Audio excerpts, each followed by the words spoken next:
Good morning, everyone. I'm Darcy. Hello, Michelle. We just want to start by getting to know who's here a little bit. So years taught. For people who are in, you should have the option to just type in a number and then hit enter. That should be all you need to do. And then for those of you who haven't used Pear Deck, you'll see I can now change the screen and show you everybody's responses. Cool. So we're getting a new teacher. Who's new? So it looks like we have roughly, if I just did a quick, we have close to 100 years of teaching experience right here on the call. And I know Michelle and I didn't put in my years. So we certainly have over 100 years on here. All right, so welcome that. Kind of a dumb question, but I think this is a mark of being a teacher. It's like teachers and nurses. These are the main professions where this feels super true.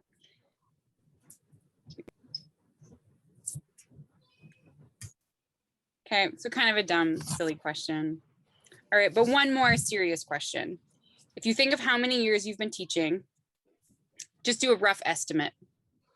How many students do you think that you have taught in your 1, 5, 13, 25 years in the classroom? Like, look at this. Look at the thousands. We're a pretty small group on here this morning. And look at the thousands of students that just this small group of educators has impacted.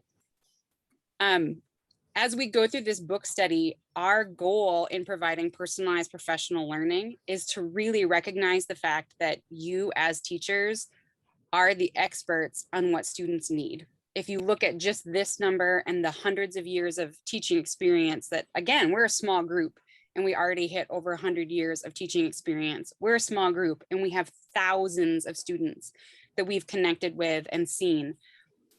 Teachers are the education experts.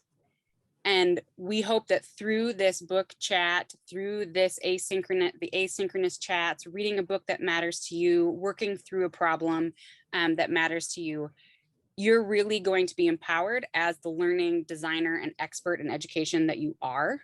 In my experience, when I was teaching, it often felt like someone came in from the outside and was telling me what to do, when all too often we know that the teachers in the classroom, you already have the answers to the biggest questions in education.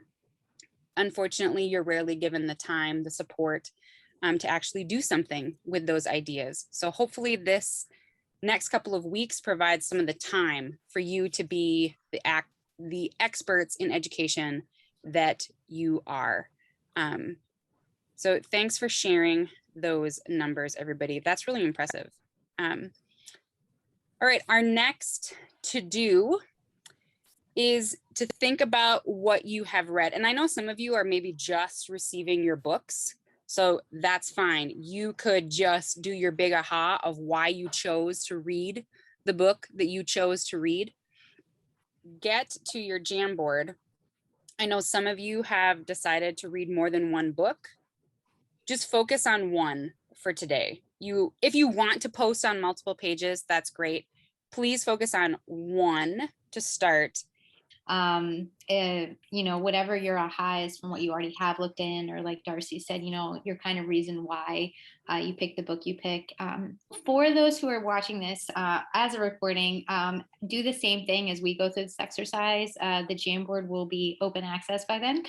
So go ahead and go in and put your own post-it or thought with whatever book you're reading. Feel free to continue adding to the Jamboard.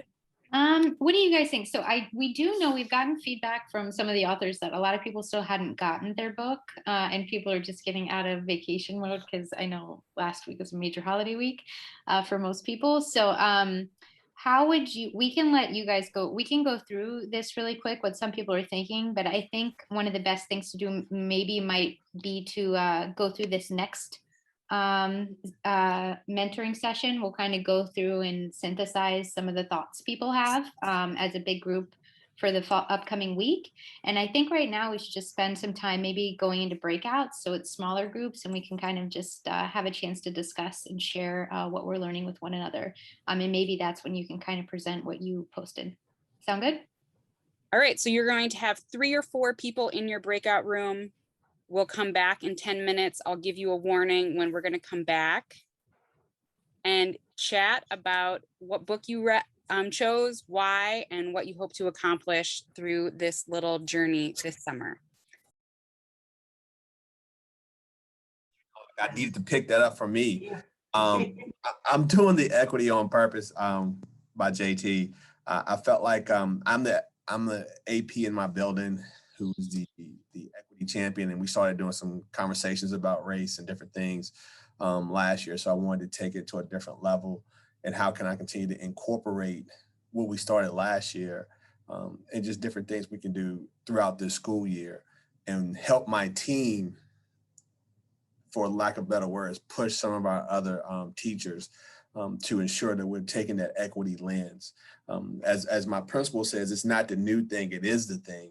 And I think when people say equity, it's a strong buzzword for us. But at some things that, since he's took the transition, you look at the work that has been incorporated in our building, it's something that's been going on for a while. So I just want to kind of find some different things that I could incorporate and help our team to incorporate with their staff and team as well. That's awesome. That sounds like a good book too. I'm probably gonna have to grab that one as well. I know. All of the books sound amazing. They really do. Yeah. So I'm reading Tisha's book, Make Learning Magical. And it's just been for me, and I posted on the Jamboard, just coming out of COVID, and we were not virtual at all in my district this year. We were face-to-face, and but it was still really rough in that we had attendance issues, and kids just, were shutting down. There was just a lot of trauma related to this with family members and whatnot getting ill. And to be honest, I felt like even though I was in the classroom, I wasn't teaching the way that I had taught before. And it was almost like, I don't know, I got lost somewhere last year, and reading Tisha's book has really just given me some like newfound joy about going back into the classroom, because there was a lot of anxiety that I felt. Of course, anxiety going into last year because you don't know what it's going to be like with COVID in the classroom. And now going back and thinking, oh my gosh, all these habits that we might have formed over the past year, are kids going to, buy in again? And so it just really, spending time with that book has given me like a renewed sense of hope. Like, these are the things that we really love doing as educators, and Tisha has put that all in her book.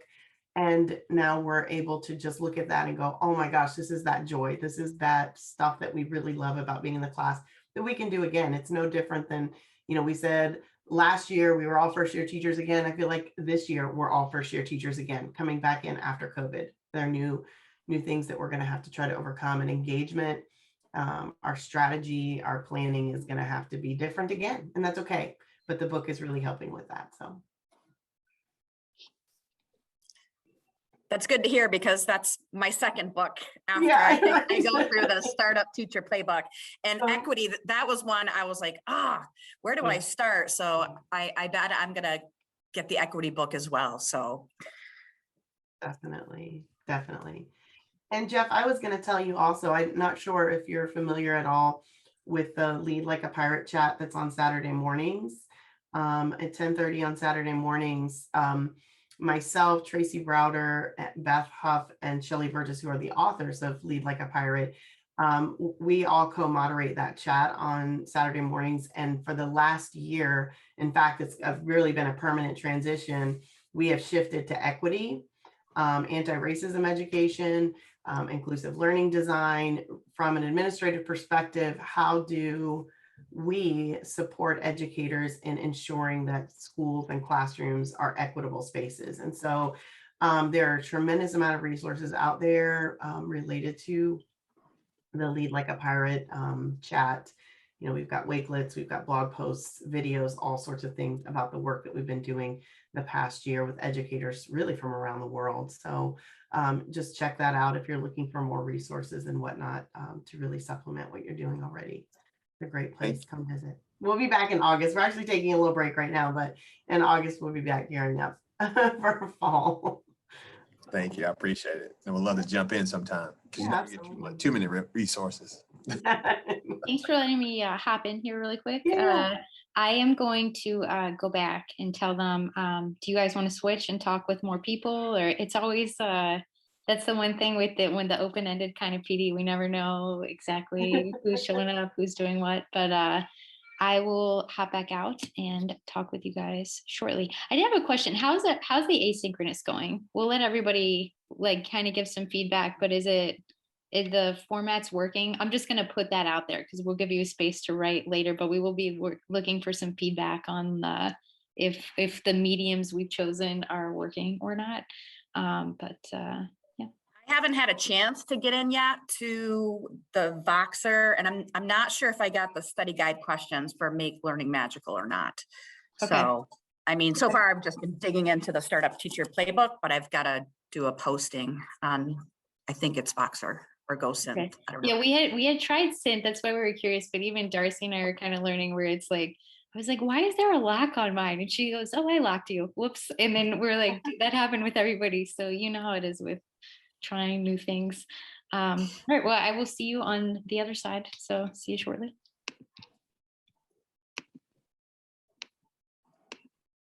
Oh. So Amy, the book is titled Startup Administrators, so that this way we can have the largest impact on everybody. And then this way we should be able to hopefully spread that knowledge to the teachers as well as to the students so that everyone has a voice. That's powerful work. I mean, that's powerful work. Yeah. So how much of the book have you gotten through? Because I know like when you get into the section on a liberate or standards that they're going to like when they do that lab, when they do that culinary lab that they're meeting, so that's kind of like, yes, they've met this, you know, and you can kind of be able to grade that way rather than and then what I love to do, or that I did with the employability skills, is that I would that was kind of part of my gamified approach, is I would have some, like, they would get the chance cards if I caught them doing demonstrating some of their employability skills, that they could earn those. But it might help. Like what I kind of started doing in my classes, I would, like, let's say we were making eggs Benedict. I would pull out the skills or the competencies that they were learning in that, right? That they were learning how to make a hollandaise. They were learning how to poach an egg. And then I could mark off that they met those competencies if they did that. And because I had used to just, you know, kind of just base it on, you know, they did this lab, or how did they more on the effort. And then when I started kind of pulling out those competencies that they were actually reaching, that kind of allowed me to, because we moved to standards-based grading in our district. And so that was really part of that work, was really looking at the standards and how we were meeting them in each of the labs. So I don't know. And I'm happy to kind of talk to you on the side on some ideas. That's a lot. You have a lot of new. Yeah. So how many subject areas is that, did you say? 3. Okay. I would like to know, I know we're going to leave soon, but I just have a thought. What is the reasoning that the book says, or the research says, that why not grade on effort? Because I agree with you. I'm a big, you know, person, you know, if this student really tried to put the best effort, but they still didn't master the skill, I will reteach and go back and review and so forth. But they deserve some credit because they've earned it. They So say I would it's like to know. biased. They say if we grade by effort that we're being biased because we don't have like a certain, I don't know, I can't really explain it. Like a rubric saying this and that, because I guess so. All right. Let's see how people are doing here? Good. Hey, that's lovely. Whether it's you're just being nice to us or whatever, but I'm glad you're feeling fired up and ready to keep reading or start reading for those of you who just got to your book, whatever the case may be. We're going to throw it back to Michelle. One of our main goals through this book study is to not just read a great book from an amazing educator, but to really empower you to turn some of those ideas that you're going to get into action. For me, all too often, even great PD kind of fell flat because I didn't always do anything with those ideas due to lack of time. Like, you just don't have time to do stuff. So I'm going to throw it back to Michelle, and she's going to give you just an overview of what these meetings are going to kind of be about, and a tool that we're going to use to help organize and facilitate a little bit more doing as we go through. Great. So yeah, as Darcy was saying, and we mentioned this before, part of our motivation for writing the Startup Teacher was because we really wanted to use PD time to do something with our ideas, and just kind of checking into all the different rooms and listening to people talk. You guys are here for a reason already, right? Like you were actively seeking a solution to something that was happening in your school or for your students. And so what we noticed is that how often are we given the time to make sure that we act on those ideas and we move forward. So this is one of our main tools. It's one of those things that there's no right way to do this, but we have noticed that it is a way to make sure that we move forward and do something with those ideas. So this is something that we call the Educator Canvas. As Darcy mentioned, it's a quick download right here. And all it really is a set of guiding questions to help us think through how we turn that idea into something tangible, something that we can act on. And what's really important about it is all that it is a way to try something new. In the education space, I feel like we get asked as teachers to take a lot of risks, but we don't really have the opportunity to try out new ideas. And so when we show you this, we ask you to just try something. And if it doesn't work, that's okay, because it gets you one step forward to something that is going to work for your students and your staff. So that said, for the duration of our kind of mentoring chats, we'll kind of do the same, where we get a chance to kind of dissect and debrief, learn from one another, share thoughts on what we're reading, but also give you a chance to kind of just digest what you're reading and reflect on it and figure out, okay, what does this mean for you? Like, how does this work for your classroom, for your kids, for your school, and give you a chance to kind of try something out. So today, and for those that are just watching the recording, download this if you can. If not, just grab a piece of paper. It's really no big deal. What we'd like you to already think about it's just this. So I have the book in front of me. So like we said, there's really no way to start out. So we imagine you guys were, kind of attracted to this kind of book club because you like the ideas behind the book. They address something that you were already thinking about in your classroom, right? So you can see here you have this problem box. And then we have this impact section. And these are kind of your starting points. So what we'd like you to actually reflect on, if you want to, or if you'd like to, is we'll give you probably about, I would say, 10 minutes or so to just kind of jot your ideas down as a few things. So you can start at the problem box. And when we talk about problems, what we're really talking about is, and I'm going to go ahead and show you this page. It's from the book. When we talk about problems, really we're talking about opportunities, right? So usually with problems, these are issues that are happening in our classroom, like just something that we need to address. These are frustrations, things that are just kind of keeping us up at night. And that's kind of why you were drawn to this. Complaints, things that you notice yourself kind of talking about a lot, or things that people complain to you about. Like if your students are like, oh, it's so long, or this is boring, or I don't understand how to do this. Complaints are usually people's way of telling you kind of what's not working. And maybe it's not, the most constructive way to do it, but complaints are a great signal of something that we need to work on. And then of course, like just, classroom operations, just certain things that you notice aren't working. So we added that one as well, because sometimes, as a lot of us know, going from to remote or to hybrid, we had to change how we operate. Like, how do we collect assignments? How do we communicate with one another? How do I make learning engaging? Like, all of a sudden, the way we operate and do things needed to change. So one thing you could focus on for the problem box is, what do I want to work on? Why did I come here? What was the issue, the frustration, the complaint that was kind of already on my mind that drew me to this, that drew me to learn more? And kind of jot some ideas down. Another thing that we can talk about, I wanted to give you some time for, and this is on that side box with impact, is short-term and long-term goals. So you're here, maybe you've started reading, maybe you haven't, but what do you want to do with this? So for instance, and I'm going to take the equity book as an example right now. So, and you don't have to fill all of this out, by the way. I'm just kind of suggesting as a starting point to what you might do with what you're reading. Is number one in the problem box, what drew you here? What was the issue that you were trying? What was the problem you were trying to solve that drew you here? And you can write that out. In the goal part, maybe you start with what you want to happen. Were you drawn to one of these books or to your book because you have a goal? You already have an idea for success in mind. So we'll talk equity.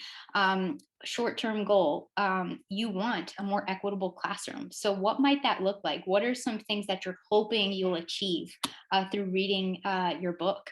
And then we also have a long-term vision box. And this is really thinking long-term, as in we all want to be remembered as, this is really going to your why. So I feel like as teachers, we all want to be remembered by our students for something, right? Like, what is our legacy? What do we want our legacy to be? What do we want students to remember us for, right? And is it because you were that teacher who gave all kids a chance? All right. So how does what you're reading fit into your longer vision of the type of teacher you want to be? And so sometimes, you're reading this book. How does it fit into your why? And this is kind of your long-term vision of, the type of impact you want to have on your students. What we like to do now is give you a chance to kind of digest what you're reading and apply it to your own context. So if you have any questions, I'm going to stop talking now. Feel free to just ask, and I'm also going to go through the chat.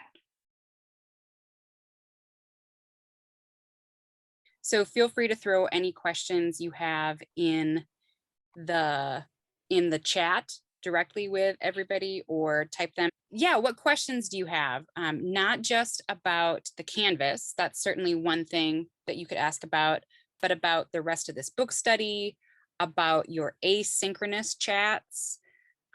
Just in general, what other questions do you have that you want answered so that you feel ready to go in this next week before we meet again on the 20th? Will we have time with the author to discuss points? Most of that is going to happen in your asynchronous chat. So each author should have reached out to you with their method. I know a few are using Flipgrid. Michelle and I are using Synth. I think a couple people are using Boxer. So that would be your opportunity. Feel free to ask any questions. If they don't answer them, feel free to email them to us and we'll try to get an answer for you.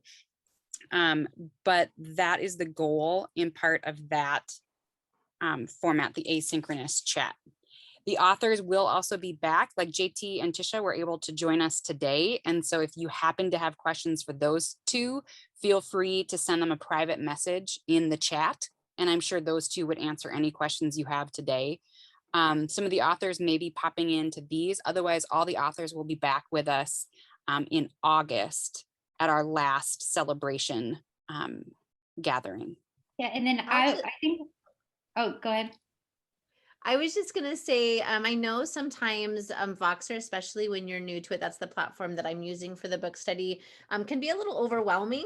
And so I want the people that are in the Make Learning Magical book study to know that if you ever want to side Vox me, you can just create a single conversation. And maybe you just want to talk through some things that maybe you don't want to talk about it in the big group, please do that. I'm happy to talk to you individually, or, you can email me or tell me what your preference is, but I want to make sure that the book study is as valuable as possible. And I know that sometimes different platforms don't work the best for, different people. So just wanted to throw that out there. And I was going to say, we'll answer, maybe we'll give like 10 minutes and then answer any other questions. So you have time, but we'll just, and I know, but this is the time now. So we're just giving you time, about 10 minutes. And that way you just have a chance to reflect on, why you're here, which is the problem. What do you hope can come from this? What goals do you have for your students or for your classroom? And then how this, your long-term vision, how you hope this contributes to your role as a teacher. So we'll just give you 10 minutes from that uninterrupted. So I know it's kind of silent, but I'm getting used to this whole virtual teaching thing as well. But we wanted to give you the space now to be able to write, and we can answer the rest of the questions just before we go. We're going to have, you're reading our minds. The purpose of these sessions is to talk to the other people who are reading the same book as you and talk about your problem, talk about what you hope to accomplish, and talk through the Canvas. So Michelle gave you a short overview of just kind of the purpose of the Canvas today. Next week, we'll dive deeper into the mechanics of it and some ideas of how to use it. And so that will happen here during these live chats. And in the future, when you go into breakout groups, you'll be with people who are reading your same book. We just were told by several people that, they hadn't even started reading their book yet. So that didn't seem to be very productive for today. Is there a great website besides Pear Deck to learn Pear Deck? If you go to YouTube and type in Pear Deck tutorial, there would be a lot of Pear Deck tutorials there. I've done one. I have a video tutorial of Pear Deck. So if you're interested in that, I'm happy to share that with you. But if you don't want to listen to me talk again, there's lots of them in there. Otherwise, if you want, I'm also happy to just meet with you. Like if you send me a message in the chat, we can just set up a 15-minute Zoom call, the two of us, and I'll just walk you through it. And so I can answer any questions directly.